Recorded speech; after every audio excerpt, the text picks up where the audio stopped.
I took a princess cruise on the Majestic Princess in November 2024. It was 10 days in the Mexican Riviera. There were some things I loved, some things I was about, and a couple of things that I absolutely hated. I picked this cruise because I had tried a shorter princess cruise previously to Alaska and really enjoyed it. I thought this longer cruise would be more leisurely and a good getaway from the rainy Pacific Northwest without crossing the country to go to Florida for a Caribbean cruise. It had also been a while since I had been to the Mexican Riviera. This had a little bit more of a unique itinerary since it was a little longer than the 7-day standard Mexican Riviera cruise. There was one more sea day, and there were 2 days, including an overnight in Cabo San Lucas. We arrived early in the afternoon of one day and departed in the afternoon of the next day. I think it gives you more time to get a sense of place, and we did very different things on the 2 days that we were in Cabo. We did an e-bike excursion, and then the other day we toured the port.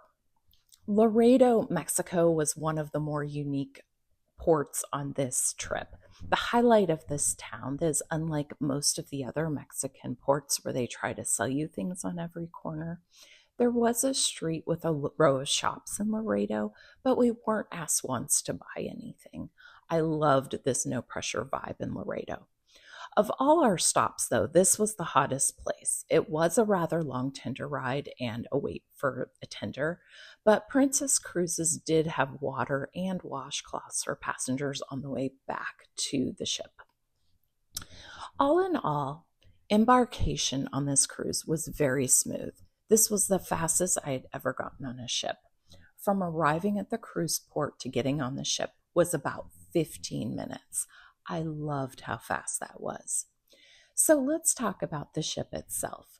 The first sailing of Majestic Princess was in 2017, so I expected that it wouldn't feel as dated as it did. There was so much beige in the cabin. I call it 50 shades of beige. Even in older Royal Caribbean ships, the cabins look much more modern. The public areas also had a lot of beige. They did have a nice blue that they used as an accent color in some of the public spaces, and I wish they had leaned more into that in the cabins as well. I wish the decor didn't feel as tired as it did. Personally, there were 3 things that I really like about most princess cabins. I really like the sliding balcony door that you can slightly open at night to hear the water. The nighttime temps on this cruise were in the high 60s, so it was very comfortable to have the door open at night on this cruise. The other thing I really like is the closet that's dividing the bathroom from the rest of the cabin. It does take away some space that you might have had for a couch, but I don't really need a couch on a cruise and would prefer the closet where it is. I could have done with a dimmer closet light. It's motion activated and quite bright when you're going to the bathroom at night. I know some people bring tape to cover it, but I didn't do that. The last thing I really like about Princess Cabins is the twice daily cabin steward service. I do tend to lie down during the day, even if it's just for 15 minutes. So it's nice that the steward makes the bed while we are at dinner or at the evening shows. I really liked how the top decks on this cruise ship were laid out. There were 2 main pools, one outside and one inside. Even on sunny sea days, they weren't too packed. I attribute that to people thinking it was too cold to swim, even though I personally thought it was warm enough. But remember, I'm from the Pacific Northwest. There was something playing on the huge screen above the pool almost always. In the evenings, you could pick up some popcorn at the poolside Swirls ice cream bar while you watched the movie. Princess is geared toward an older crowd, So you won't find water slides or entertainment on the top deck that's geared toward children or families. The inside pool was great. It was next to the Hollywood Conservatory, and I loved this space. More about that soon. Everyone in our party thought that the hot tubs could have brought the hot to hot tub. They felt lukewarm at best. Because this ship is focused on colder destinations and we didn't have too many kids on the ship, and since it was a longer cruise before Thanksgiving, I really thought they would heat up those hot tubs more than they did. On some nights next to the outside pool, there was a water fountain show that timed the water to music and lights. I thought it was really nice, but I think you only needed to see it once. I liked the bar in the back of the ship, except that it was one deck away from the smoking section, so you could still occasionally smell smoke. And I think most ships I've been on have an aft pool. So even though the other pools weren't that crowded, I felt like a pool was missing right here. What do you think? Let's talk about one of my favorite subjects, food. I'm not a buffet girl on cruise ships because of the risk of sickness. I think Royal Caribbean does a great job getting you to wash your hands before going into the buffet. And that's one of the only cruise lines I'll use the buffet for more than grabbing a dessert. Majestic Princess does not emphasize hand washing. There are two sinks near the entrance to the buffet, but they are very easy to miss, and I never saw anyone wash their hands at them. But again, I wasn't at the buffet a lot. I do like the very different mix of tables in the buffet. I'm more of a high top table person myself, and I liked each section of the buffet having a different motif. On the last sea day, they had a lot of different cakes. I made a sampler platter of cakes, and one of my favorites was a gluten-free pineapple cake. I'm not gluten-free, but that one had an excellent consistency.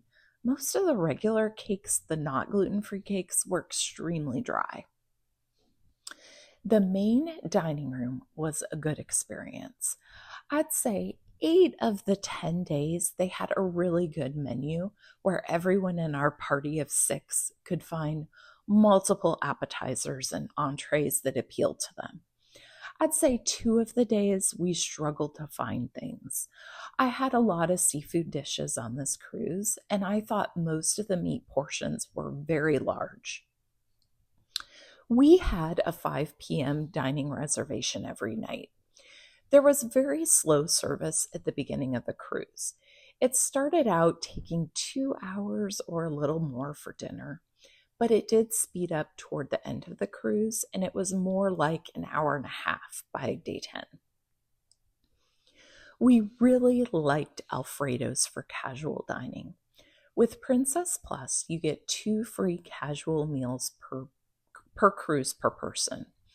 There was a sushi option on sea days, but most of us in our party weren't into sushi.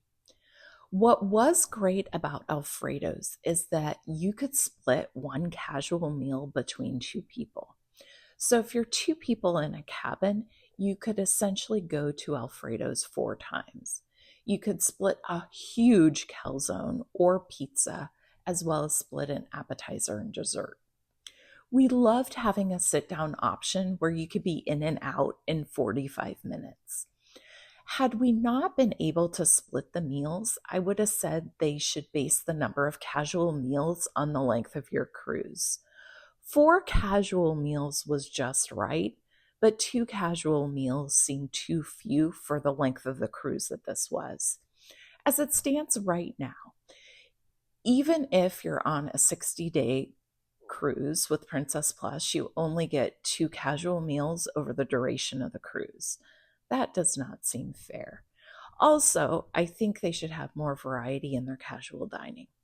Granted, we really did enjoy Alfredo's. Next to the outside pool, there was a burger and taco bar. They did have lobster rolls, but those were an upcharge. I loved the chicken burger here, as well as the street tacos. The fries were really good too, nice and crispy. Next to the burger and taco bar is the noodle bar. I loved having a wonton soup option, and there was a rotating daily special. I heard that when Majestic goes into dry dock, this will change to a grab and go pizza place. I like the uniqueness of this noodle bar, although I admit it was never crowded. It was one of the fastest food options since there was no line and the food was pretty much always prepared already. We didn't go to any specialty dining on this cruise.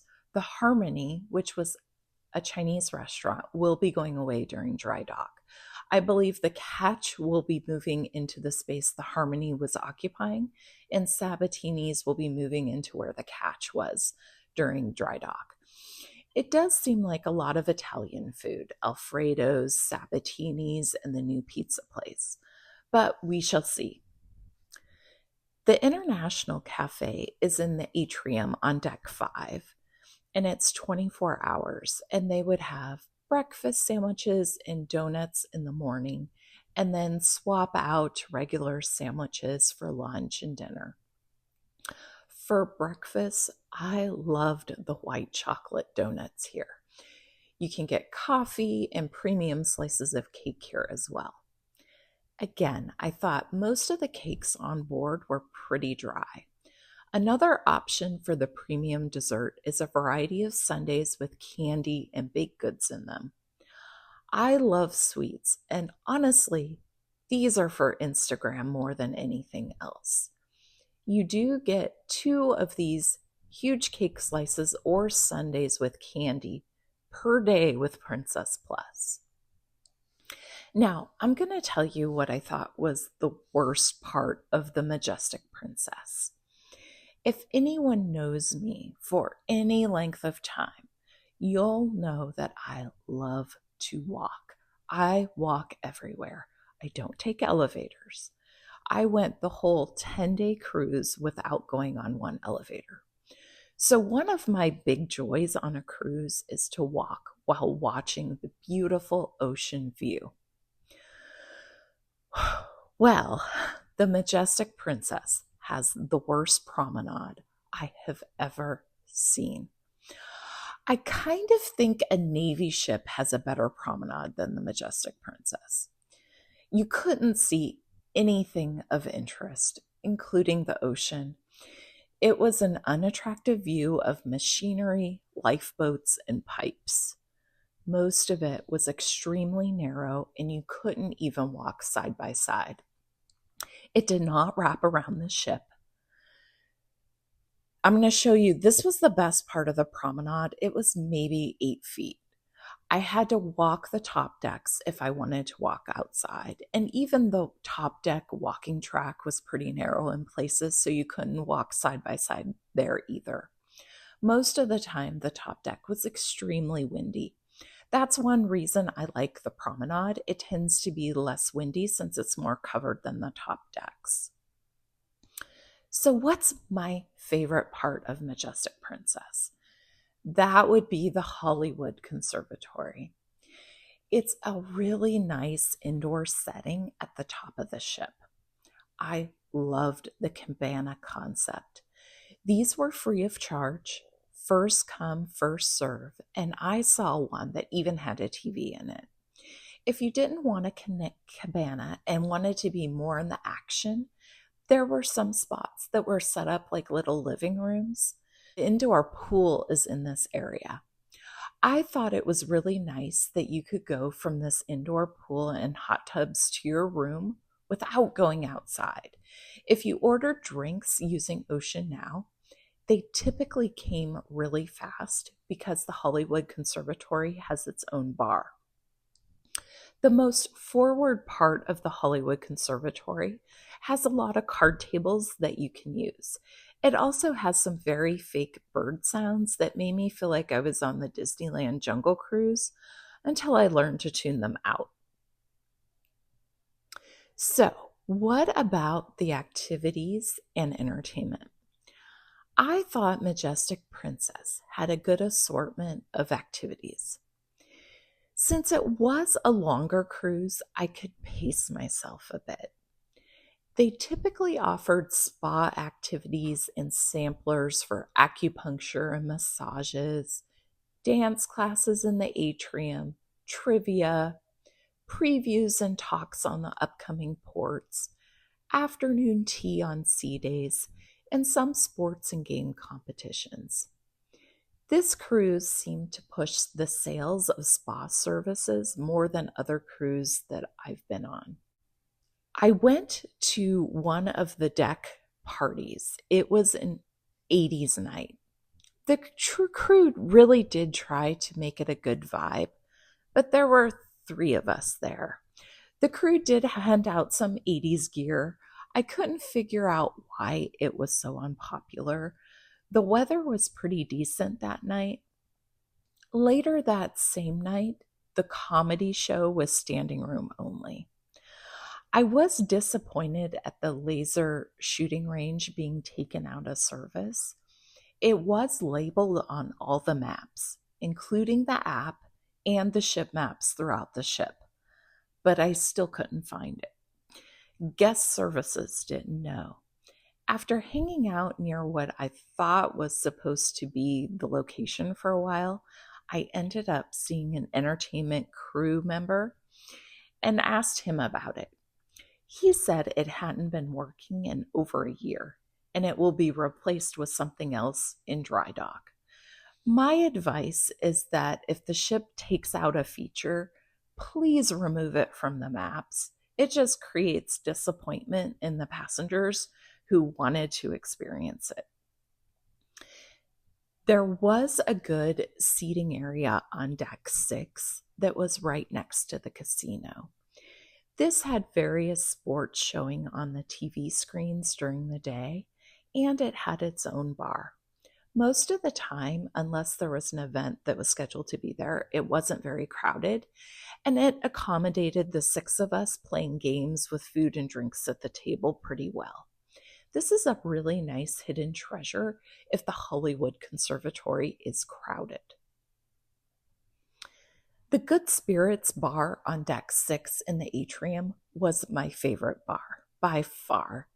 They have a special drinks menu featuring drinks from around the world from 5 p.m. to 10 p.m. each night. I loved the Vanilla Sky, the Key Lime Martini, and the Great Pumpkin. The Great Pumpkin was appropriately very seasonal as we were on a November cruise. They were very restrictive on the time, though. Since I had a 5 p.m. dinner reservation, I'd stop by the bar at 4:55 to get one of the special menu drinks to take to dinner. The bartender would not make it before the clock turned to 5 p.m. Between dinner and evening activities, it could be pretty tricky to try all the drinks I wanted, with those drinks only being available from 5 p.m. to 10 p.m. each night. Ocean Now is free with Princess Plus, and I think this is a huge advantage of Princess Cruises. Otherwise, each food and beverage delivery is a $5 charge. With Ocean Now, our group could play cards and games for several hours, and each of us could order beverages and food without getting up. We played games for at least 3 hours one day, and we must have had at least 10 different deliveries to our table during this time. For the most part, drinks came pretty quickly, especially if you were sitting close to a bar. Princess uses medallions instead of cruise cards. The servers find you using the medallions you're issued. Food tended to take longer to be delivered. I'd say the average food order took 30 minutes. So if you have Ocean Now, don't wait until you're hungry to order. Although, does anyone really ever get hungry or hangry on a cruise? Our party did lose a few orders in the Ocean Now app, both beverage and food orders at various points during the cruise. Sometimes the app said the order was canceled, or it would say it was delivered, but you never received it. And then you would order another, and then both would come at the same time. Ocean Now doesn't work perfectly, but it does work more often than not. The Majestic Princess has a sea walk. It's a see-through walkway that extends out from the main part of the ship. The first time I walked on it, I couldn't stop thinking about falling through this walkway. I got used to walking on it pretty quickly, though. The sports court was nice. It was used for a multitude of activities like pickleball and basketball. It did have some designated times for each sport and then could be used however the passengers wanted to use it during the other times. It typically wasn't too busy, but often the winds on that top deck made some activities more difficult. The theater seemed small to me. It had no balcony seating. At production shows, I often couldn't find a seat at the first show of the night if I didn't get there at least 30 minutes early. There was variety in the shows offered. The production shows featured dancing and singing, typically with some sort of theme. They did a cast change during our cruise. The outgoing cast seemed lower energy, and I thought the new cast that they brought in had a lot more energy. There was a magician in the theater one night, and a singer one night, and an acrobatic couple one night. In the aft, there's the Vista Lounge on deck 7 with couches that was really a nice venue for stand-up comedy. 3 different comedians performed during the cruise, and 2 of them both had an all ages and an adults only show. So we saw all the comedy shows, which were 5 total that they offered, and we liked them all. Comedy was tremendously popular, even the late night comedy on this cruise, and it was often standing room only, even 20 minutes before the show. Princess Live on Deck 7 Midship is another venue, and it hosts the game shows, including the marriage show. Most of the time, this venue seems appropriately sized, but for some of the shows, like the marriage show, I think it would have been better in a bigger venue like the Vista Lounge or the Princess Theater. On a typical evening, there would be shows at all 3 venues. The stand-up comedy and main stage show would repeat, but that would still mean that you couldn't see all the things offered. One suggestion I have is to give more description on the shows offered in Princess Live. One was marketed as a murder mystery, but it ended up being like a radio show performed by the entertainment staff. I don't think we were the only people disappointed by thinking the shows in Princess Live were occasionally different than expected. The theme trivia was pretty good on the whole. They have a good audio visual setup in Princess Live. One time, the guy running the late night trivia appeared to have a date afterward because I think the whole trivia session took 9 minutes instead of the scheduled 30 minutes.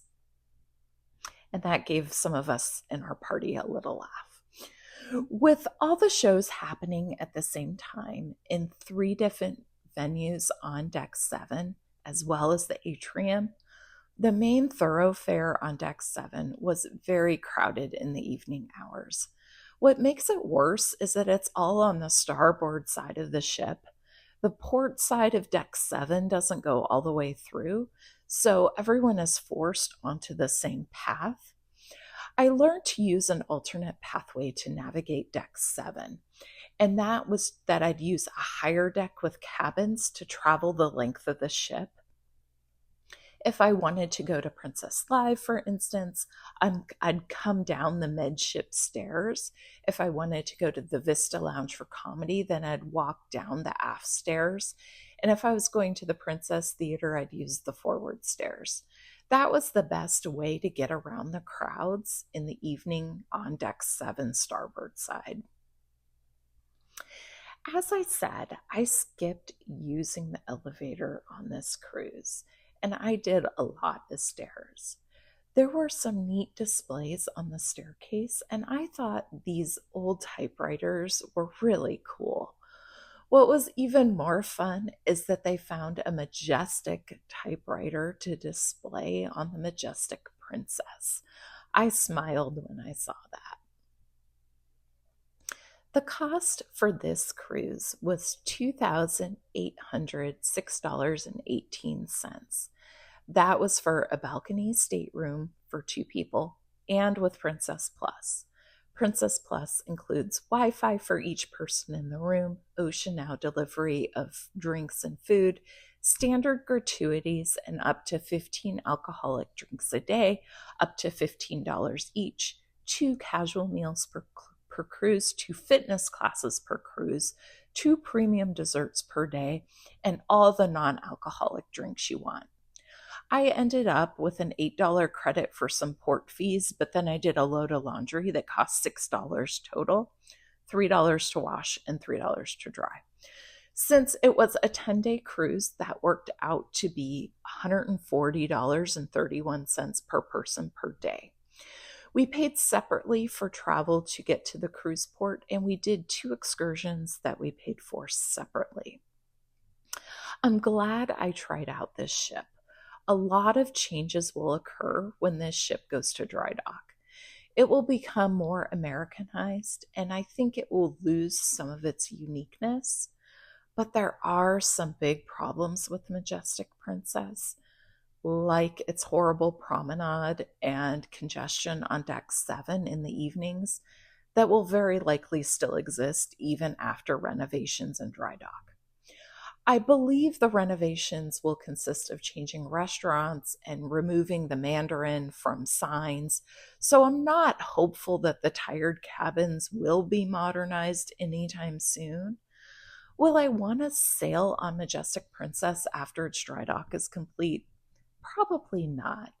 Part of my reasoning is that I have never been on a ship more than once. There are too many cruise ships out there to get onto.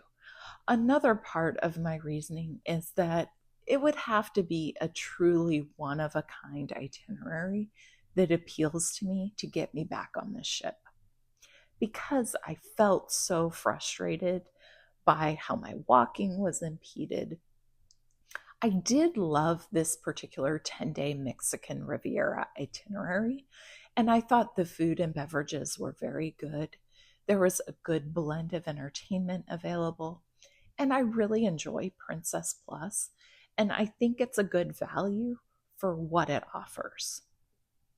If you like this video, please like it with a thumbs up and consider subscribing. Thank you so much.